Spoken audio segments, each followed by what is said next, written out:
देखिए, आपने प्रश्न उठाया है संविधान का मूलभूत बदलाव करना, यह कोई बुद्धिमानी नहीं होता। हम संविधान को यथा समय सोच विचार के साथ उसमें मनचाहा परिवर्तन करना चाहते हैं, लेकिन मनचाहा परिवर्तन करने की यह प्रक्रिया किसी की मनमानी पर नहीं चल सकती, बल्कि धीरे धीरे और समझदारी के रूप में ही आगे बढ़ाई जानी चाहिए। फिर जो परिवर्तन समाज के अधिकतम लोग करना चाहते हों, वह परिवर्तन लगातार होते रहना चाहिए। जैसे हम मानते हैं प्रकृति निरंतर परिवर्तनशील है, तो फिर संविधान भी परिवर्तनशील है। उसमें भी देश की परंपराओं और आदर्शों की शक्ल दिखाई पड़नी चाहिए और सारे विकल्पों को खुला रखते हुए धीरे धीरे लंबे विचार विमर्श के बाद और लेकिन पूरी सहमति के साथ हमें अपने संविधान को निरंतर बदले जाने की जरूरत है। यही मेरा कहना है।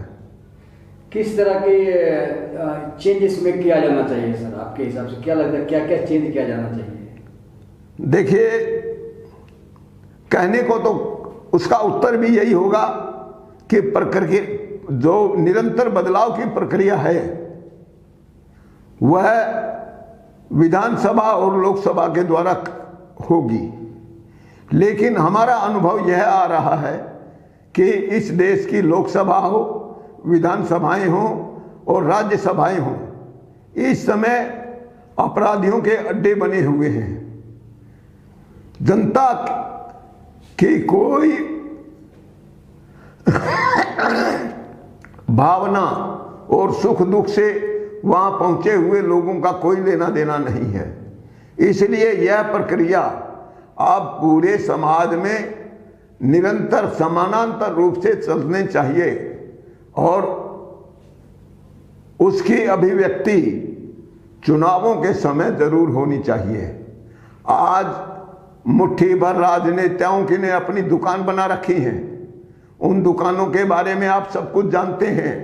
उनसे लोगों का विश्वास उठता जा रहा है। देश के लोगों का विश्वास न्यायपालिका, कार्यपालिका, विधायिका और यहां तक कि मीडिया, जिसे चौथा खंभा कहा जाता है, उसको तो तोड़ ही दिया गया है। इसलिए उसके स्थान पर पूरी पारदर्शिता का कानून बनाया जाना चाहिए और जैसे जैसे वे ये सामाजिक स्तर पर अपना काम मजबूती के साथ करने लगेंगी, तो जो बदलाव हम करना चाहते हैं वह सहज रूप से होने लगेगा। चुनावों में क्या मुद्दा बनेगा, यह देश की जनता अपने सुख दुख, विचार और अनुभव के आधार पर जब सोचने समझने में सक्षम हो जाएगी, तब फिर चिंता की कोई बात नहीं है।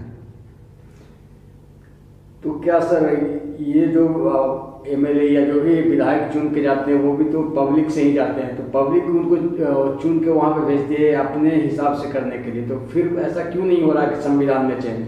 असल में संविधान अब एक तरफ तो इन्हीं लोगों को पूरे अधिकार दे देता है, दूसरी तरफ समाज को जानने के अधिकार से भी वंचित कर देता है। इसलिए सरकारें अफवाह उड़ाती हैं, झूठ बोलती हैं और जानबूझकर भ्रमित करती रहती हैं। जो दुष्ट प्रवृत्ति के लोग हैं, जो स्वार्थी प्रवृत्ति के लोग हैं, जो षड्यंत्रकारी प्रवृत्ति के लोग हैं, इसी कारण वे मनमाने ढंग से समाज को लूटते हैं। लेकिन सरकार अपनी सही भूमिका नहीं निभाती और देखने में तो अब यहां तक बात आ रही है, जितने शातिर अपराधी समाज में होते हैं, उन सारे शातिर अपराधियों को संरक्षण देने का काम शासन और प्रशासन मिलकर करते हैं और जनता न्याय की भीख मांगते मांगते उसका अस्तित्व समाप्त हो जाता है। इसलिए जो मूल कठिनाई है वह तो इस सारे सिस्टम की है, और इसलिए उसे आर्थिक अधिकार से हम प्रारंभ कर रहे हैं कि अगर मुट्ठी भर अमीरों की संपत्ति पर संपत्ति कर लगा जाए तो और कोई कर लगाने की जरूरत ही नहीं। सारा व्यापार, सारा व्यवसाय बहुत सरल हो जाएगा, सारी हर प्रकार के षड्यंत्र समाप्त हो जाएंगे, उपभोग की किसी भी चीज पर कोई कर नहीं लगाना पड़ेगा, सारी चीजें सस्ती हो जाएंगी, सारे टैक्स समाप्त होने के कारण सारा भ्रष्टाचार भी अपने आप समाप्त हो जाएगा। लेकिन सरकार हमारे इस प्रश्न का उत्तर नहीं देना चाहती कि वह सारे कर हटाकर मुट्ठी भर अमीरों की संपत्ति पर संपत्ति कर लगाने के लिए क्यों तैयार नहीं है। और दिक्कत की बात, कठिनाई की बात यह है कि कोई विपक्षी राजनीतिक दल भी इस बात को नहीं उठाना चाहता और देश की जनता त्राही त्राही करने लगती है। और इसीलिए हम कहते हैं कि अब लाभांश चाहिए देश की जनता को। और आप भी देखते हैं कि यह बार बार सवाल हम उठा रहे हैं और उसके पीछे हमारा एक ही मकसद है, अभी दूसरे सारी सवाल बंद करो, केवल देश के हर नागरिक को देश की अर्थव्यवस्था से मिलने वाले लाभ में हिस्सा दो, लाभांश के रूप में उसका यह मूलभूत अधिकार उसे जल्दी से जल्दी प्राप्त होना चाहिए। और हम उसके द्वारा केवल गरीबी को पहले अपना लक्ष्य बनाते हैं, और जब सब लोगों का पेट भरने लगेगा तो उनकी बुद्धि काम करने लगेगी, बाकी सब सोचने के लिए वे पूरी तौर पर सक्षम हो जाएंगे। तो क्या लगता है सर कि जनता आज की बहुत मूर्ख हो गई है, वो नेताओं को सही से पहचान नहीं पा रही है जो उनके भलाई के लिए काम करे? देखिए, पहचानने का रास्ता एक ही है कि सबसे पहले देश की जनता को उसका आर्थिक अधिकार मिले, और इसीलिए हम विकल्प दे रहे हैं जनता के सामने। बाकी कुछ मत उठाइए, किसी प्रकार के टैक्स या कुछ दूसरी बातें उनको छोड़ दीजिए। मैं कह रहा हूं ये धोखा है, यह षड्यंत्र है। आप केवल अपना जो हिस्सा है, जो अनिवार्य रूप से उसे मिलना चाहिए, उसे बिल्कुल मजबूती के साथ अपने वोट का आधार बना दीजिए। आप बिल्कुल इस बात को कहना शुरू कीजिए, जो भी व्यक्ति, जो भी दल देश के प्रत्येक नागरिक को 10,000 रुपए प्रति माह अमीरों की संपत्ति पर संपत्ति कर लगाकर देगा, देश की जनता उसी का समर्थन करेगी। जाति, धर्म, संप्रदाय, क्षेत्र, भाषा, लिंग और किसी भी प्रकार के रोजगार आदि से कोई फर्क पड़ने वाला नहीं है। बाकी सारा निराकरण होता चला जाएगा जब देश का प्रत्येक नागरिक भरपेट खाना खाएगा, इज्जत के साथ रहेगा और अपना भला बुरा सोचने समझने की अच्छी क्षमता का उसके अंदर विकास हो जाएगा। यही एकमात्र मार्ग तो है, दूसरा कोई मार्ग नहीं है। अगर कोई राष्ट्रीय पार्टी आपको इस मुद्दे के साथ, आर्थिक न्याय जो मुद्दा आपका है उसके साथ अगर आपको शामिल करना चाहे तो क्या आप उस पार्टी में शामिल होना चाहेंगे? क्या होना चाहिए? अगर कोई पार्टी आर्थिक न्याय आपका जो सिस्टम है, आपको जो बता रहे हैं अभी तक अपने चैनल के माध्यम से, अगर उसके साथ वो अपने एजेंडा में रखता है कि भाई आपका जो यह बहुत बड़ी बात कह रहे हैं आप, और यदि ऐसा समय आता है तो उसका पूरा स्वागत होना चाहिए। लेकिन इस संबंध में मैं बता दूं कि अब कई पार्टियां आर्थिक न्याय तो कहने लगी हैं, लेकिन उन्हें आर्थिक न्याय की कल्पना तक नहीं है। आर्थिक न्याय में उनका कोई विश्वास भी नहीं है, क्योंकि आज तो राजनीतिक दलों की दुकानदारी चल रही है। आप जानते होंगे कि करोड़ों रुपयों का लेन देन इस किसी राजनीतिक दल की टिकट लेने में ही बहुत बड़ा निर्णायक है। और बहुत बार ऐसे अवसर आते हैं कि किसी एक राजनीतिक दल के पक्ष या विपक्ष में इस प्रकार का प्रचार कर दिया जाता है कि जीतने के लिए उस राजनीतिक दल का चुनाव चिन्ह ही पर्याप्त हो जाता है। यह भयानक स्थिति है, यह बदलनी चाहिए। और जिस दिन जनता स्वतंत्र होकर अपना चुनाव का एजेंडा खुद तय करने लगेगी और जैसा हम बता रहे हैं उसे दूसरी सब बातें ठुकरा देनी चाहिए। केवल आर्थिक न्याय के लिए हर नागरिक को जन्म से मृत्यु तक लाभांश नागरिकता का हक इसी को आधार बनाना चाहिए। और जब सारे लोग इसी आधार पर वोट डालने लगेंगे तो जीत कर वही लोग संसद में जाएंगे जो जनता की इस आकांक्षा के अनुरूप काम करने के लिए तैयार हों। और इससे दूसरे लोग, दूसरे राजनीतिक दल भी उसी रास्ते पर चलने के लिए मजबूर हो जाएंगे और वही देश का सौभाग्य बना पाएगा, देश का भविष्य उज्जवल बना पाएगा। अभी तक जो चुनाव की जो प्रक्रिया है, क्या वो आप उससे सहमत या चुनावी प्रक्रिया में भी कुछ चेंज करना चाहेंगे आपके हिसाब से? अभी के जो चुनाव प्रक्रिया, जिस तरह से चुनाव कराया जाता है, क्या उससे सहमत है या उसमें कुछ चेंजिंग की आवश्यकता आप महसूस करते हैं? मैं उससे कतई सहमत नहीं हूं। अगर आप उस चुनाव प्रक्रिया की बात करें तो मैं सिद्ध कर सकता हूं कि यह पूरी तरह समाज के साथ धोखा है। एक तरफ गुंडे लुटेरों को चुनाव लड़ने की पूरी छूट दी जाती है। चुनाव लड़ने के लिए किसी प्रत्याशी में कितनी समझ होनी चाहिए, उसका चरित्र कैसा होना चाहिए, उसके आर्थिक पृष्ठभूमि क्या है, उसके ऊपर क्या कोई गहरा बदनुमा दाग लगा है, लूट, डाका, धोखाधड़ी जैसे अपराध क्या उसके ऊपर लगे हैं, इसकी कोई छानबीन नहीं होती। बल्कि सच बात यह है कि आज तो अगर कोई व्यक्ति इसी कारण अगर समाज में फेमस हो जाए, प्रसिद्ध हो जाए, तो राजनीतिक दल अपने आप उसे अपनी टिकट पर चुनाव लड़ाना चाहते हैं, क्योंकि उनमें अब यह विश्वास ही नहीं है। और मैं चुनाव आयोग को इसके लिए पूरी तरह जवाबदार मानता हूं।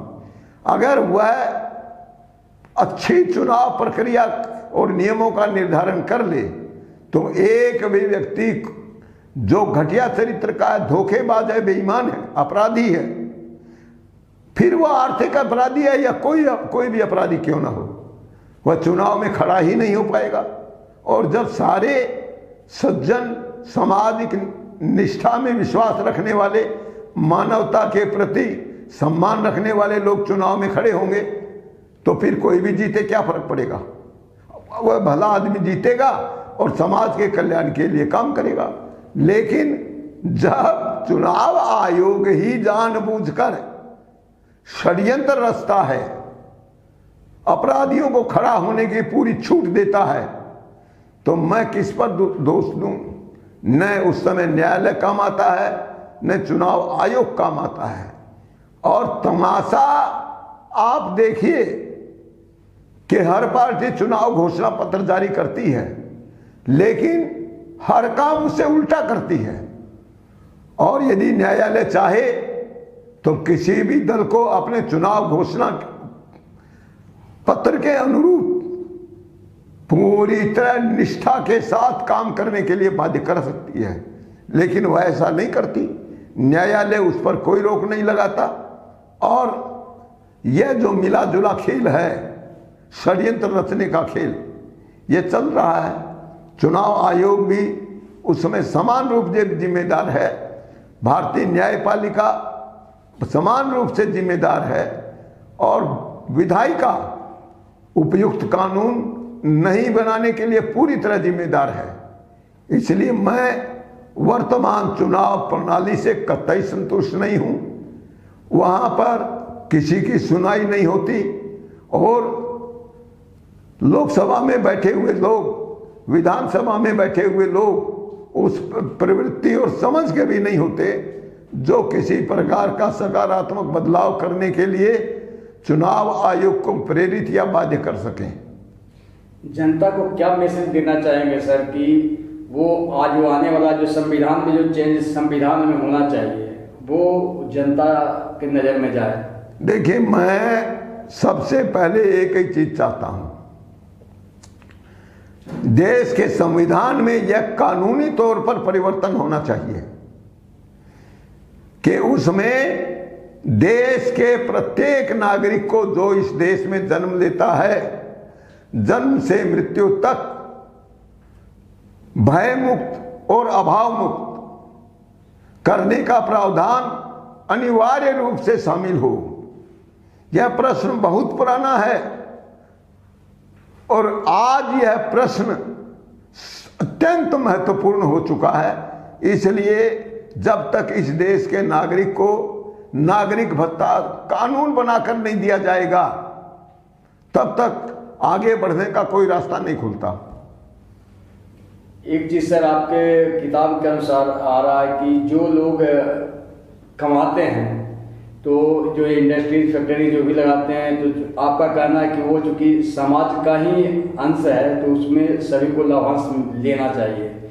लेकिन अगर कुछ ऐसे व्यक्ति हैं जो कि पर्टिकुलर, जैसे कि कोई फिल्म इंडस्ट्री से हैं या फैशन इंडस्ट्री से हैं, तो मतलब कि पर्सनली वो सिंगल चेहरा से उनका बहुत ज़्यादा इनकम हो गया है, तो वो तो एक आम आदमी जितना ही वो ऑक्सीजन या जो भी जो चीज़ लेते हैं, लेकिन वो बहुत ज़्यादा अगर पैसा कमा लेते हैं तो फिर उनको किस आधार पर शेयर करना चाहिए?